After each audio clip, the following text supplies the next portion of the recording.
अस्सलाम वालेकुम नाज़रीन, मेरा नाम है रोमिश जॉन और आज हम आपके पास लेकर आए हैं ये पॉडकास्ट का एपिसोड 2।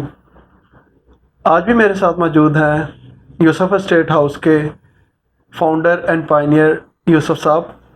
तो आज हम इनसे पूछेंगे कि डीलर्स को और सर्विस प्रोवाइडर्स को किस तरह से आम आवाम को फैसिलिटेट करना चाहिए। देखिए जी, सबसे ज़रूरी तो ये है कि जो सर्विस प्रोवाइड जितने भी लोग हैं और ख़ास तौर पे डीलरों की मैं बात करता हूँ कि इनको हमेशा ये चाहिए कि जो हमारा परचेज़र और सेलर है दोनों का ख्याल करें, और स्पेशली जो परचेज़र है उसका तो बहुत ज़्यादा ख्याल करना चाहिए।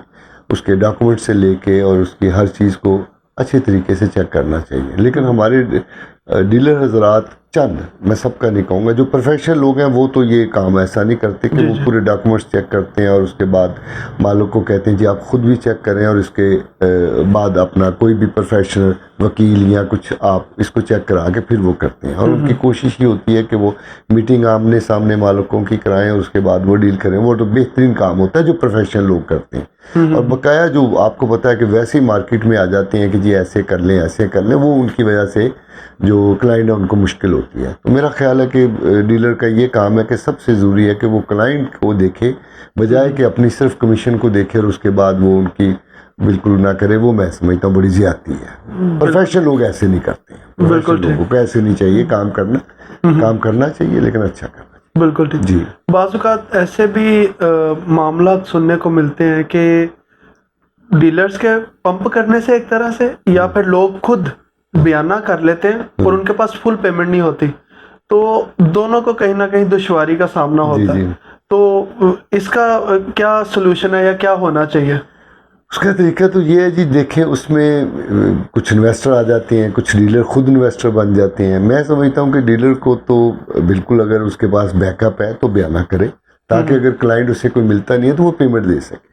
और दूसरा जो इन्वेस्टर है, अगर उसके पास देखें जी वो 1 करोड़ का सौदा करता है और उसके पास पड़ा ही 50 लाख रुपया, तो वो अपने साथ बड़ी ज्यादती करेगा। उसके पास पूरा 1 करोड़ प्लस रजिस्ट्री और कमीशन के पैसे पड़े होने चाहिए, ताकि वो अगर नहीं बिकता तो वो कर ले। तो लोग करते क्या है कि वो बयाना किया और उसके बाद मार्केट में फेंक दिया और मार्केट में कोशिश किया। फिर अननोन बंदे आ जाते हैं जिनको काम का पता नहीं, वो बयाने के ऊपर बयाना करके, और इसी तरह अदालतें भरी हुई हैं या बेशुमार डिस्प्यूट है। वो परचेज़र और सेलर दोनों डिस्टर्ब हो जाते हैं। एक के पैसे फंसे होते हैं, एक की प्रॉपर्टी फंसी है, स्टे और ये वो और सारी गड़बड़ी इस तरह। ये जो और जो प्रोफेशनल लोग हैं वो तो इस तरह का काम नहीं करते। वो तो अगर खुद भी इन्वेस्टमेंट करते हैं तो पैसे रखे होते हैं उन्होंने बेशुमार। तो ये कोई ऐसा काम नहीं है। लेकिन ये जो अनप्रोफेशनल लोग हैं वो फिर इस काम को ख़राब करते हैं।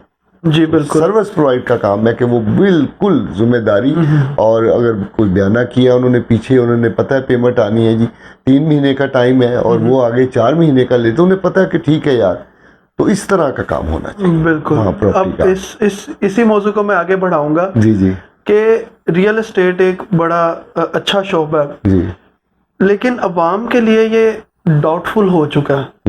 मतलब अवाम कहीं ना कहीं ट्रस्ट नहीं करती, या कुछ लोगों की वजह से मैं कहूँगा कि ये ख़राब हो चुका है। तो इसका भी कुछ हल या सलूशन दीजिएगा इसका भी।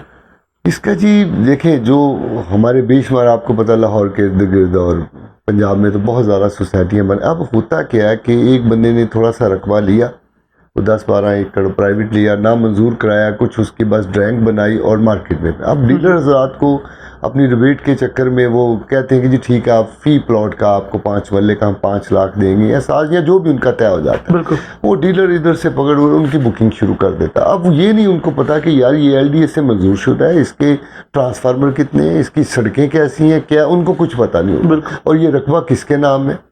तो ये चीज़ें फिर ज़ाहिर बात है नॉन प्रोफेशनल लोग करते हैं काम, वो अपने पैसे के लिए। फिर वही मैं कहूँगा कि वो लोग बेचारे फंस जाते हैं। उसके बाद मुतासर होते हैं लोग, वहाँ सोसाइटी में जाते हैं, उतना जितने उनके प्लॉट बिके होते हैं उतने उनके पास रकबा नहीं होता, आगे वो लेने के चक्कर में। तो इस तरह जो है ना, हमेशा जब भी देखे क्लाइंट उसको चाहिए कि LD की मंजूर शुदा चीज़ें देखें, फिर उसके बाद ट्रांसफ़र की मंजूरी देखें, फिर उसके बाद मलकियत देखें कि जी अगर कोई ऐसी चीज़ नहीं आपको दिखाता और वो करता है तो फिर मुश्किल है। और दूसरा ये है कि एक होता है, देखें जी आपका ब्राउन एरिया, एक होता है लैंड जो है ब्राउन, और एक होता है ग्रीन। अब वो ग्रीन को भी लोग प्लॉट बना देते हैं, वो भी ज़रूरी बड़ी ज़मीन है, जी जी जी, ब्राउन को तो आप मंजूर करा सकते हैं, जी, वो आप ग्रीन एरिया अदारे भी करेंगे, लेकिन वो मिल मिला के वो भी कर रहे हैं। तो इस तरह ये काम को डिस्टर्ब किया गया है, बिल्कुल। मतलब अनप्रोफेशनल लोगों की वजह से, जिसकी वजह से हमारे लोग जो सही काम करने वाले, देखिए जब भी लें आप सही लोगों के पास जाएं, उसके अच्छे तरीके से,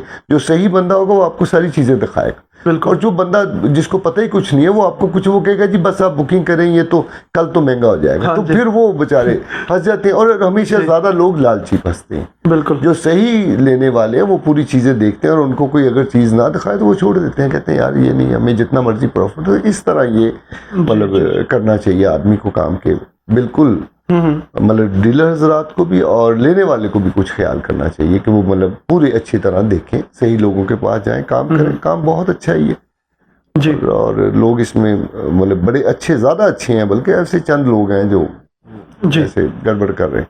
तो नाजरीन, आपने सुना कि जब भी आप इस तरह की डील करने जा रहे हैं, बेशक कि वो प्लॉट की है, घर की है, कमर्शियल कोई अगर आप सौदा करने जा रहे हैं, तो बाएतमाद अदारे के पास जाएं। बेशुमार अदारे ऐसे हैं जो खुद को बाएतमाद बताते हैं, मगर आप उनको उनके काम से पहचान सकते हैं। तो हम आपको यही सजेस्ट करेंगे कि बाएतमाद अदारे के पास जाएं, उनका काम देखें और फिर उनके साथ डील करें अपनी फाइनल। और यह था हमारा आज का एपिसोड नंबर 2। मिलते हैं आपसे 3rd एपिसोड में। तब तक आप हमें टिकटॉक, यूट्यूब, फेसबुक और इंस्टाग्राम पे फॉलो करें, लाइक करें, सब्सक्राइब करें एंड शेयर भी ज़रूर कीजिएगा। Thank you.